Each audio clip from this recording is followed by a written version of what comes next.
সুপ্রিয় দর্শক, আসসালামু আলাইকুম। দর্শক, স্বাগত জানাচ্ছি আমাদের আজকের ভিডিওতে। দেখতে পাচ্ছেন আমাদের ক্যামেরা স্ক্রিনে একজন বোনকে দেখা যাচ্ছে। আমরা শুনবো তার জীবনের গল্প, জানানোর চেষ্টা করব তিনি কি সমস্যায় আছেন, কেন আসলেন সে বিষয়ে জানার চেষ্টা করবো। আসসালামু আলাইকুম। ওয়ালাইকুম সালাম। আসসালামু আলাইকুম। ওয়ালাইকুম আসসালাম। কেমন আছেন আপু? জি আলহামদুলিল্লাহ ভালো। আপনারা কেমন আছেন? আছি আলহামদুলিল্লাহ। আমরা একটু শুরুতে আপনার পরিচয়টা জানতে চাই। জি, আপনার নাম কি? মোসাম্মদ শারমিন, মোসাম্মদ শারমিন। আচ্ছা, গ্রামের বাড়ি কোথায়?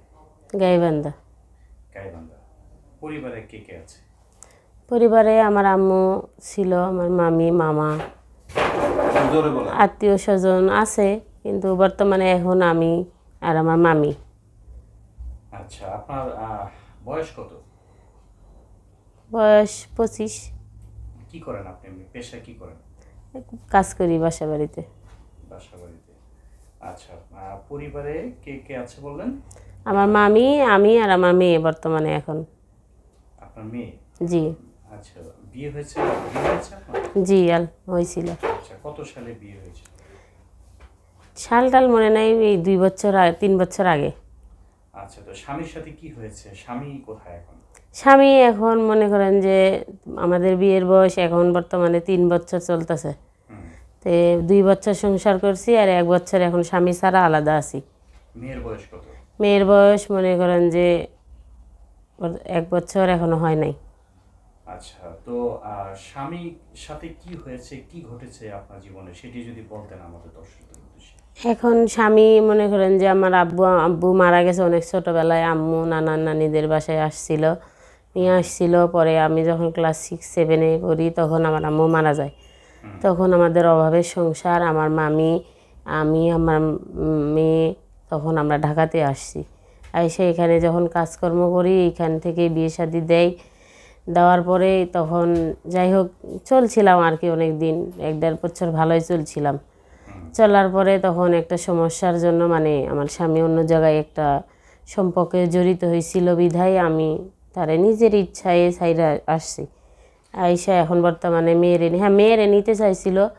আমি বলছি না, নিতে হইলে যদি আপনি ওর দ্বারাই যদি দেখতে যান, এইটা করেন ওইটা করেন, তার দরকার নাই। নিতে হইলে আপনি এখনই নেন, না হলে আমার মেয়েরে আমারে দেন। আচ্ছা, মানে পারিবারিক সমস্যার কারণে আপনার স্বামীকে রেখে আপনি মেয়ে নিয়ে চলে আসছেন? পারিবারিক না, এটা ওর সমস্যার জন্য। মানে ও একটা মেয়ের সাথে মানে বিয়ের আগে সম্পর্ক ছিল, ওই মেয়ের সাথে পরবর্তীতে ভালোই ছিলাম মাঝখানে থাকার পরে পরবর্তীতে ওই মেয়ের সাথে আবার যখন সম্পর্কে জড়িত হয় তারপরে আমি পরে ডিভোর্স দিয়ে মেয়েরে এককালীন মানে আমার মানে লেখাপড়া কইরা মেয়েরে নিয়ে আমি আমার মামির সাথেই থাকি বর্তমানে। মানে আপনি স্বামীকে ডিভোর্স দিয়ে দিয়েছেন জি জি। আচ্ছা, তো এখন থাকেন কোথায়? এখন আছি ঢাকাতে। ঢাকাতে? জি। আচ্ছা, ঢাকাতে মেয়ে কার কাছে থাকে আপনার সাথে? মেয়ে আমার কাছেও থাকে, আমার কাছে বর্তমানে। আমার মামি যখন আমার কাছে আসে তখন থাকে, না হলে আমার মামি ছোট থেকেই মানুষ করছে ওরে।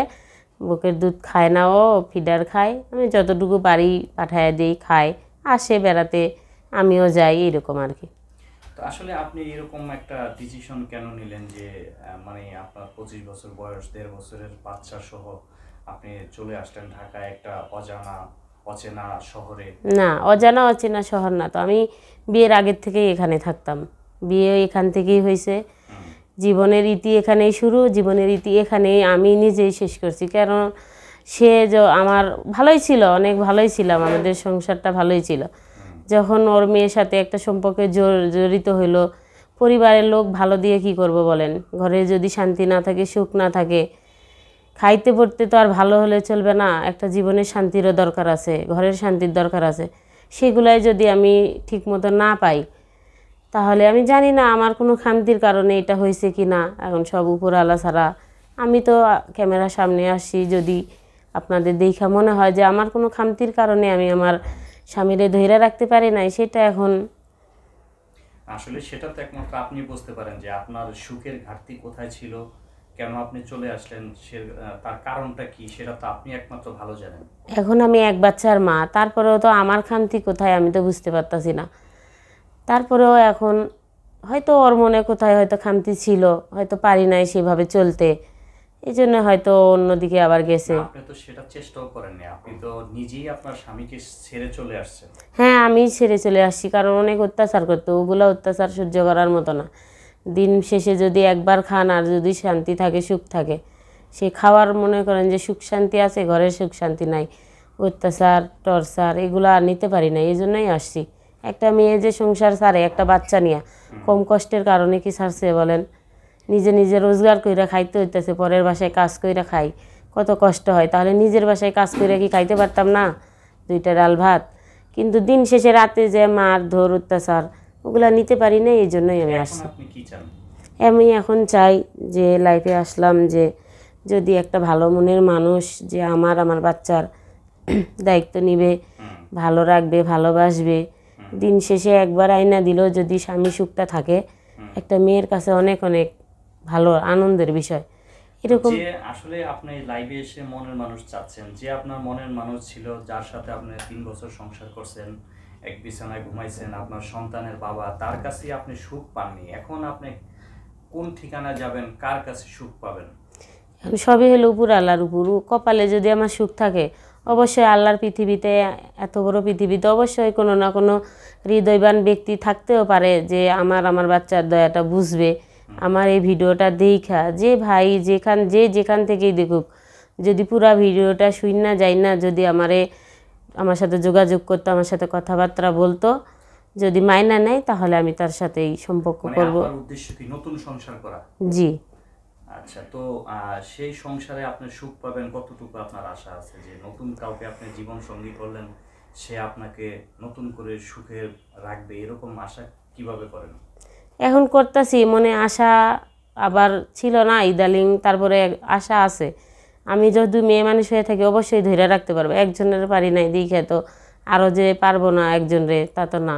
আমার চাইতে হয়তো আমার যে বেশি বুঝবে, এমনকি আল্লাহর পৃথিবীতে আমি এরকম মানুষও পাইয়া যাইতে পারি যে আমার চাইতে সেই বেশি বুঝবে। আচ্ছা, মানে আপনি বলতে চাচ্ছেন যে আপনাকে কেউ বুঝবে নতুন করে, মানে এরকম কাউকে আপনি খুঁজছেন, তাই তো? জি। আচ্ছা, তাহলে আপনার সাথে কি যোগাযোগ করার কোনো মাধ্যম আছে, যে কেউ চাইলে আপনার সাথে যোগাযোগ করতে পারবে? হ্যাঁ, আমার একটা ফোন আছে। নাম্বার আছে? হ্যাঁ, মুখস্থ আছে নাম্বার? আছে 017 017 84 84 66 66 33 33 017 84 66। আচ্ছা, এটা কি আপনার নিজের নাম্বার? জি, এটা আমার বাটাম ফোন একটা আছে, এটার আচ্ছা, নাম্বার। আমরা আরেকটি বিষয় আপনার কাছে ক্লিয়ার করতে চাই। আমরা বিভিন্ন সময় বিভিন্ন মাধ্যমে দেখি যে প্রায় আমরা বিভিন্ন প্রচারে দেখতে পাই যে মানুষ বিয়ের কথা বলে অনেক সময় প্রতারণার ফাঁদ পাতে। আপনার কি এই ধরনের কোনো সংঘর্ষের সাথে জড়িত আছেন কিনা, বা এই ধরনের কোনো সম্ভাবনা আছে কিনা? না, আমি ওই প্রতারণা আমি কোনোদিন করব না। আর আমি অনেকে হয়তো এগুলা দিয়ে হয়তো পরিবার চালায়, সংসার চালায়, ব্যবসায় পরিণত, কিন্তু আমি ওই ধরনের মানুষ না। আমি ওই ধরনের কাজ করতেও আসি না। আমার কথা হলো যে আমার একটু ভালো মনের মানুষ দিন শেষে যদি একবেলাও দেয়, সে যদি একটু ভালো হয়, আমার লাখ লাখ টাকার দরকার নাই। আমার দিন শেষে দুবেলা 2 মুঠো একটু খাইতে দিলেই হবে, আমার বাচ্চাটার জন্য একটু যত্ন খেয়াল রাখে, এরকম একটা মানুষ। আচ্ছা, তো সর্বশেষ আপনার কাছে আরেকটু জানতে চাই, যারা আমাদের ভিডিওটি দেখছেন বিভিন্ন প্রান্ত থেকে, তাদের উদ্দেশ্যে আপনার কিছু বলার আছে কিনা?